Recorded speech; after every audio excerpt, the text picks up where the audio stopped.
I learned about B-Mobile through a friend. His name is Ian Velasco.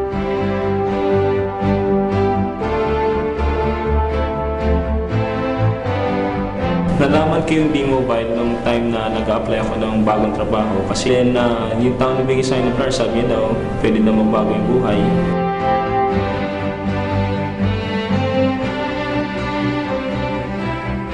Actually, a friend of mine, he mentioned to me about B-Mobile. And one of the reasons why I was actually convinced, kasi not because he was a friend of mine, but he was, pagdating sa pera, he's very particular sa mga negosyo-negosyo. And I knew na pag sinabi niya na magandang opportunity, talagang magandang opportunity.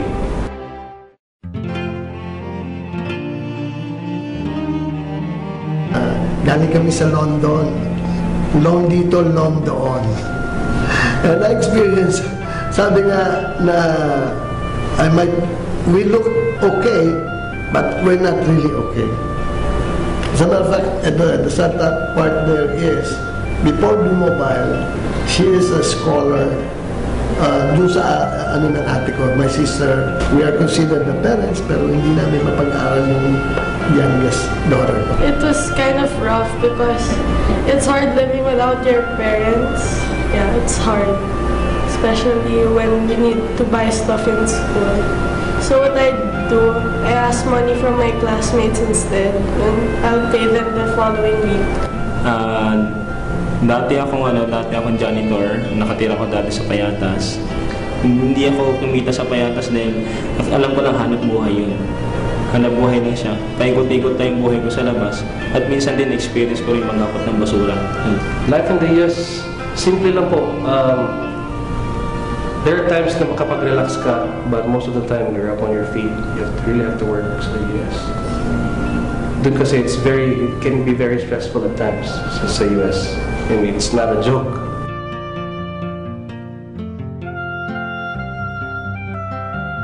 Anyway, yung aming first week alone, when we decided to join in January 12, 2011, first week, 22,000 kagad ang kinita, no?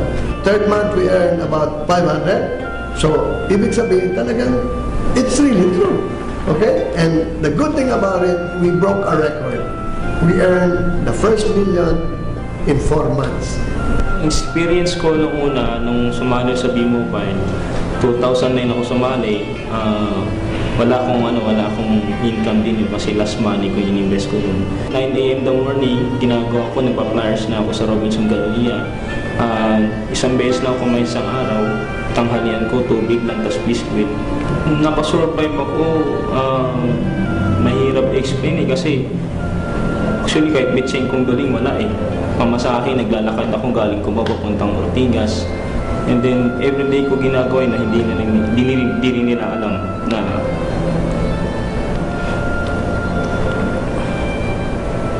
kinonsil ko lang. Pero malalag kasi dahil ako eh. Dati hindi ako makakain dahil hindi ko alam paano simulan yung business.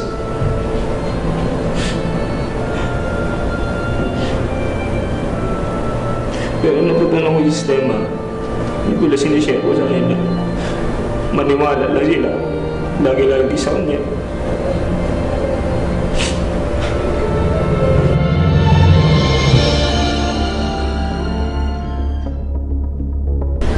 With B-Mobile lifestyle, no? How B-Mobile changed my life. Before, ako yung humihingi ng tulong.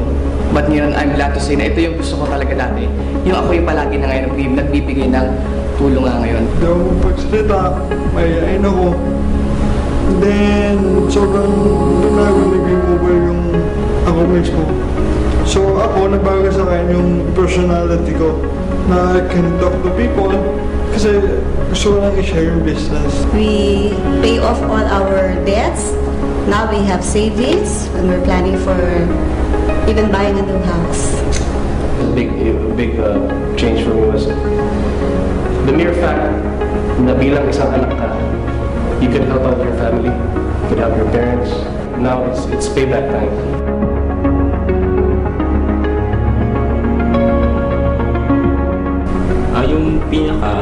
na hindi ko makalimutan is yung first time ko pong nakakain ng chicken nugget po sa McDo dahil sa B-Mobile.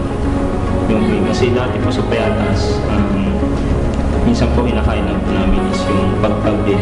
Pero nung simula nung kumain ng first time sa chicken nugget, naging positive po. Sabi ko na po, dito sa B-Mobile lahat makakain mo eh.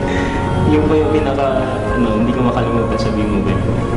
With unforgettable experiences, there was one instance na I talked to this person, and after a business meeting with this person, he asked me for my certification with V-Mobile. He asked me for my financial statement for the last 3 months. So what I did, pumunta ako sa bank, kumuha ko ng financial statement, and I got the certification. The following day, pumunta ako sa kanya, and I showed it to him. Tuntua siya, wow, this is great. Pinakita ko siya na, this is my earnings, ganyan. And sa awa ng Diyos, hindi pa rin siya nag-join.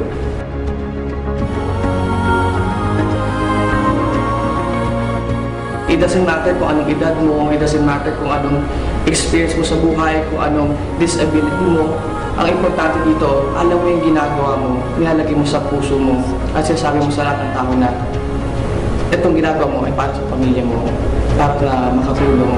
One thing about V-Mobile, alam mo yun, when you mature, parang yung dreams mo as a family, especially with me and my husband, parang nawawala na, parang gusto mo na isuoli kay Lord eh. Parang it feels like hindi na yata achievable. But with V-Mobile, nagkaroon kami ng financial breakthrough. So now, parang we see ourselves living in a brand new house. Yun yung pinakamaganda sa lahat dito, yung financial breakthrough na nangyari sa buhay. This is an opportunity na kinuha namin as a regular person. We were able to achieve something.